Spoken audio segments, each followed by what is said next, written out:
오늘의 아주경제 논설실 이상국 아주닷컴 대표입니다.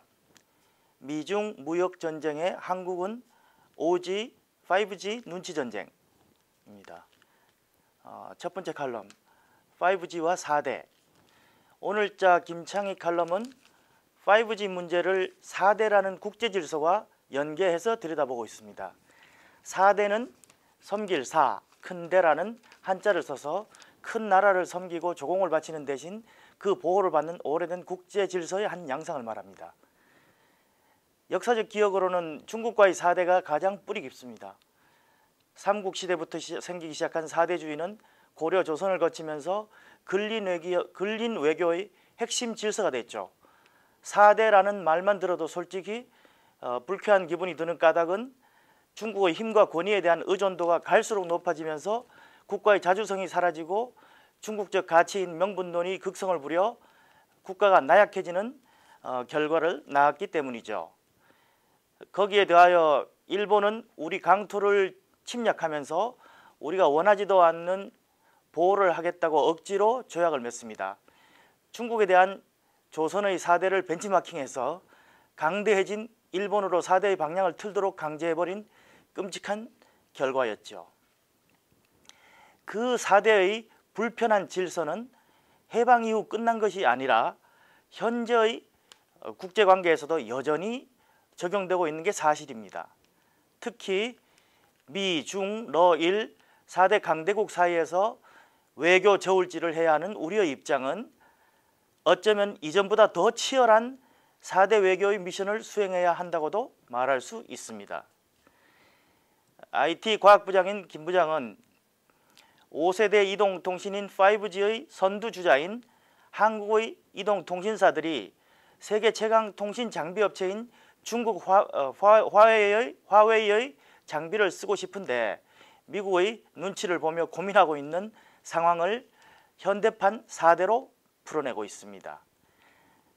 한국 무역 전쟁의 틈바구니에서 힘의 논리와 기업의 실리 사이에서 좌고우면하는 기업들이 딱해 보이기도 합니다. 이럴 때 국가는 뭘 하는가 싶어집니다. 백도어를 아십니까? 시스템 설계자가 임의로 응용 프로그램이나 운영 체제에 삽입하는 보안 해제 관련한 그런 프로그램 코드입니다. 사용자 인증을 거치지 않고 시스템에 접근할 수 있도록 해놓은 것이죠. 화웨이는 백도어 관련해 의심을 받아왔죠. 화웨이 스스로가 열심히 해명을 하고 유럽 장비 전문가들도 그런 문제가 없다고 보증을 했는데도 미국은 백도어를 이유로 들면서 중국 장비 사용을 경고하고 있는 상태입니다. 우리 정부는 이에 대해 가이드라인을 내린 적도 없습니다. 그러니 기업들은 화웨이 장비를 써야 할지 포기해야 할지 아직도 갈피를 못 잡는 겁니다. 김 부장의 마지막 말은 인상적입니다. 유영민 과기정통부 장관은 4대의 대가로 미국으로부터 어떤 실리를 얻었는지 업계를 위해 무엇을 했는지 말해보라.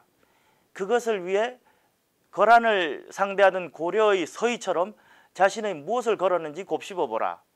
황창규, 박정호, 하연회 같은 경영자가 유영민 장관을 4대하는 건 실리에 대한 기대 그 이상도 이하도 아니다. 이렇게 말하고 있습니다.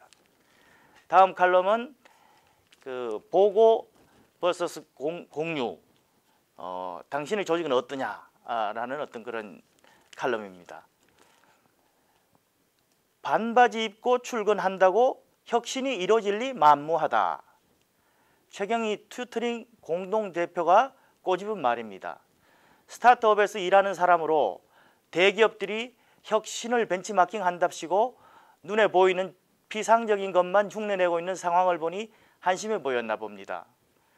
그는 구찌의 혁신 사례를 듭니다. 최근 들어 성장세가 가팔라졌고 매출 기록을 경신하게 된 건 파격적인 실험이 가능했기 때문이라는 겁니다. 그 실험은 3가지로 요약될 수 있습니다. 첫째는 모든 제품에 모피를 사용하지 않겠다고 선언한 것입니다. 밀레니엄 세대의 동물보호, 환경주의 가치를 채택한 거죠. 둘째는 여행 어플리케이션을 만든 것입니다. 이 또한 새로운 세대의 여행 취향을 적극적으로 반영한 겁니다. 셋째는 리버스 멘토링이란 제도입니다.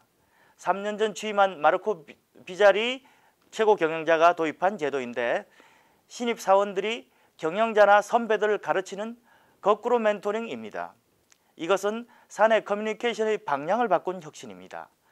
상명하달식의 기업 고정관념을 파괴하고 하명상달을 실현한 거죠. 이 대목에서 최 대표는 스타트업의 경쟁력은 보고를 없애고 팀을 중심으로 한 공유의 커뮤니케이션을 하는 데서 나온다고 강조합니다. 그러면서 묻습니다. 당신 기업은 혁신 기업입니까? 그렇다면 커뮤니케이션은 어떻게 하십니까? 윗사람이 일장 훈시하는 형식으로 하십니까? 아니면 팀원들이 서로 토론하고 공유하는 방식으로 이루어집니까?